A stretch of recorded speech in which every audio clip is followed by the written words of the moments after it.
Hello students, आज हम पढ़ेंगे एसएसटी का चैप्टर 2 ओशियंस एंड कॉन्टिनेंट्स। आपसे मैंने पूछा था कितने कॉन्टिनेंट्स हैं और अभी आप मुझे बताएंगे कि ओशन कितने हैं हमारे अर्थ पे। ये जो है ये नीला नीला वाइट इज सो ब्लू, और ये है कौन सा प्लैनेट? चलो बताओ। नीचे लिखा है अर्थ। अर्थ, तो ये हमारा क्या प्लैनेट है? अर्थ। अर्थ को क्या बोलते हैं? Blue planet. क्यों बोलते हैं? वाई? इसलिए बोलते हैं क्योंकि भाई ये यहाँ पे सबसे ज़्यादा पानी मिलता है। देखिए नीला नीला नीला दिख रहा है आपको, ये कितना नीला है ना? इसलिए इसको बोलते हैं ब्लू प्लैनेट। ओके, आगे चलते हैं। ओशियन जो ये ब्लू ब्लू है, ये क्या है? ये पानी है। तो पानी क्या है? ओशियन को क्या बोलते हैं? Largest water bodies on the globe. Globe आपको बताया था अर्थ का एक छोटा सा रिप्रेजेंटेशन है। लैंड मास क्या होता है? धरती जहाँ पे हम लोग रहते हैं। A large body of land is called land mass. ठीक है, और कॉन्टिन्यू एक्सपेंस है ना अगर तो लैंड का, तो उसको बोलते हैं कॉन्टिनेंट। ठीक है बेटा, आगे पढ़ते हैं। एक ये पढ़ लेना, ये एम्बलम थोड़ा सा ज़रूरी है। वाइट इज़ इम्पॉर्टेंट बिकॉज ये हमारी जो इंडियन नेवी है उनका मोटो है। ठीक है, एम्बलम है ये उनका। इसको पढ़ लेना। ऑस्पिशियस वर्ड लिखा है, इसका मतलब होता है पवित्र और अच्छा, एकदम शगुन वाला, एकदम बहुत अच्छा लिखा है। इसको पढ़ते हैं ऐसे।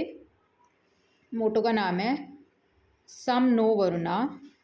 ठीक है, और हिंदी में इसको ऐसे पढ़ते हैं शम नो Varuna. Be auspicious to us इसका मीनिंग होता है। ठीक है, डाइटी का मतलब होता है बेटा देवी वगैरह, जो थोड़े पवित्र लोग होते हैं उनके लिए यूज़ किया जाता है।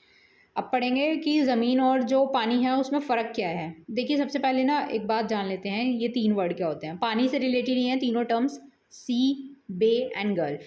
ठीक है, बे से आप समझिए जो ये है यहाँ पे, जैसे मान लीजिए हमारी ये इंडिया है, तो यहाँ पे जो पानी है it is bay of Bengal. इस साइड जो है दैट इज़ अरेबियन सी। इसके ऊपर जो हमारा यहाँ पे पड़ता है महाराष्ट्र से ऊपर राजस्थान, गुजरात, ये वाला जो एरिया है यहाँ पे बनता है हमारा गल्फ़। ठीक है, गल्फ़ ऑफ खम्बत। ठीक है बेटा, आगे चलते हैं। इसको ये पानी की 3 बॉडीज़ हैं, तीनों वाटर बॉडीज़ ही हैं। ठीक है बेटा, अलग अलग इनका वो है, क्या बोल सकते हैं, काम है इनका। ठीक है बेटा, आगे ये चैप्टर के बारे में दे रखा है, मैंगुइन्स हैं ये।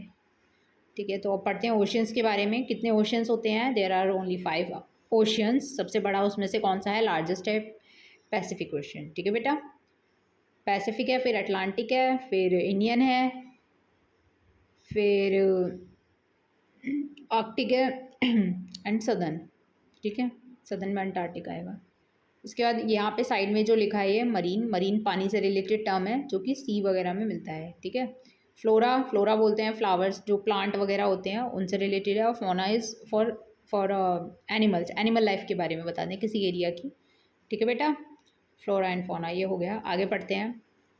कॉन्टिनेंट्स देख लीजिए यहाँ पे, north America, south America, Africa, Eurasia, Australia. ठीक है बेटा, अब यहाँ पे दे रखा है पैसिफिक ओशन। पैसिफिक ओशन सबसे बड़ा है, लार्जेस्ट ओशन है, और इसमें पढ़ लो आप आर्कटिक ओशन सबसे स्मॉलेस्ट। ये दोनों बहुत इंपॉर्टेंट है, ये आपके एग्जाम में 1 मार्क क्वेश्चन आएगा। Pacific ocean largest, the smallest one is Arctic ocean. ठीक है, और इनका थोड़ा ऑर्डर भी याद कर लोगे तो ज़्यादा बेटर रहेगा। जैसे कि पहले पैसिफिक, पी फॉर पैसिफिक हो गया, ए फॉर अटलांटिक हो गया, I for Indian ocean, and फिर आएगा सदर्न ओशन, एंड फिर उसके बाद आएगा ए फॉर आर्कटिक ओशन। ठीक है, तो ये PAISA, इसका कोई ट्रिक बना लो और उससे याद कर लो इसको। ठीक है, ये आपके लिए आसानी रहेगी। इसको ये मैंने बता दिया, पैसा करके कोई ट्रिक बना लो। ठीक है, आगे पढ़ते हैं। इसमें पढ़ते हैं हम लोग ओशंस एंड डिज़ास्टर्स। देखिए जब भी ये होता है, मतलब इनसे क्या होता है, जब पानी का लेवल ज़्यादा बढ़ जाता है तो उससे डिज़ास्टर्स होते हैं, है कि नहीं? क्लाउड की वजह से भी हो जाते हैं कई बारी, और सुनामीज़ भी होती हैं। सुनामी की स्पेलिंग याद कर लेना, टी सुनामी नहीं मत पढ़ना, इसको सुनामी ही पढ़ना।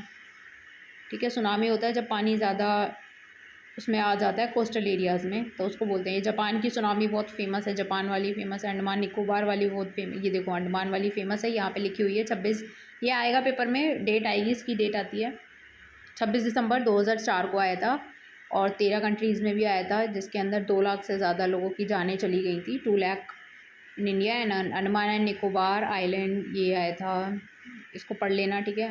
बाकी तो मैंने बता दिया, मोटा मोटा बता दिया इसके अंदर क्या है। आगे आप कर सकते हो डिज़ास्टर मैनेजमेंट, ये हैंडल करते हैं जितने भी डिज़ास्टर से रिलेटेड इवेंट हो जाते हैं उनको देखते हैं ये लोग। आगे पढ़ते हैं कॉन्टिनेंट, कॉन्टिनेंट के बारे में पढ़ते हैं। कॉन्टिनेंट होता है ज़मीन का, जहाँ पे ज़मीन होती है, जहाँ पे मतलब काफ़ी ज़्यादा फैली हुई ज़मीन होती है और वहाँ लोग हैं, तो वो कॉन्टिनेंट है। और कई जगह पे लोग नहीं है, वहाँ पे वो भी है, जैसे कि हमारा जो फ्रेजर जोन में जो अंटार्कटिक और आर्कटिक वाला रीजन है वो भी है कि नहीं, अंटार्कटिका वाला रीजन। फिर जाते हैं नॉर्थ अमेरिका और अमेरिका, ये दोनों जो है ना are generally consider to continent. ये दोनों अलग अलग हैं लेकिन एक ही लैंड मास पे बने हुए हैं, ऐसे बटे हुए हैं, ठीक है। और आगे पढ़ते हैं, यूरोप और एशिया से मिलके यूरेशिया बना है जो कि सबसे बड़ा है, उसके बाद अफ्रीका आता है, ठीक है। यूरेशिया, यूरोप और एशिया, ठीक है। और सबसे ज़्यादा टाइम जोन हमें यूरोप में देखने को मिलते हैं, ये हमने पढ़ा था उसमें, ठीक है।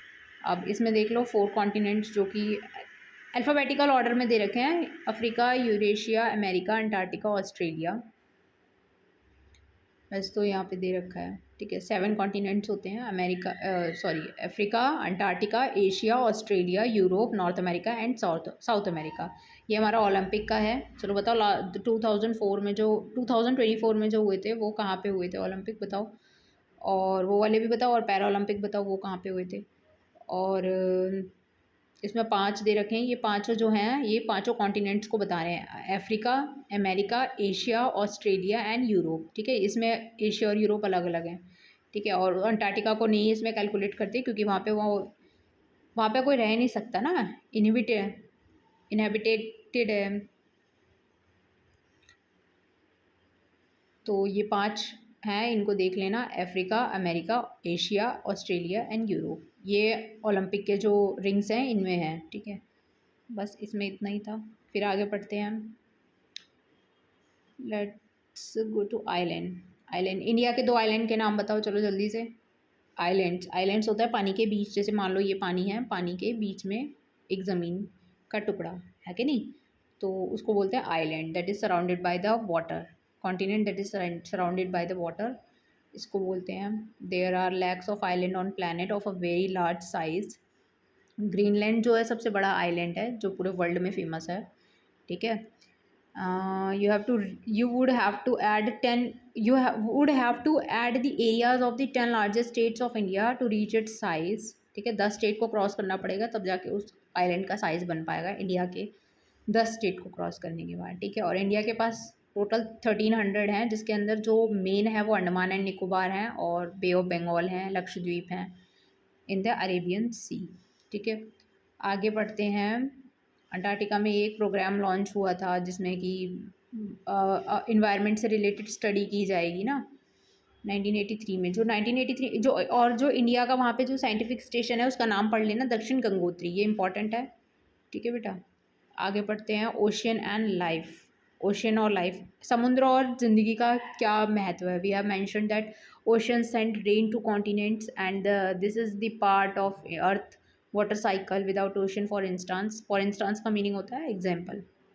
देयर वुड नो रेनफॉल, भाई ओशन ही नहीं होंगे तो फिर क्या काम ही नहीं चलेगा, रेनफॉल ही नहीं हो पाएगा, है कि नहीं। ना कोई वर्ल्ड में, देखो फ्लोरा फोना भी इन्हीं चीज़ों से बनता है, ठीक है, ये भी नहीं हो पाएगा। यहाँ पे लास्ट में एक लाइन लिखी थी, oceans dangers but also their blessings. क्या होता है कि ओशन जो है ना, देखो जो ओशन है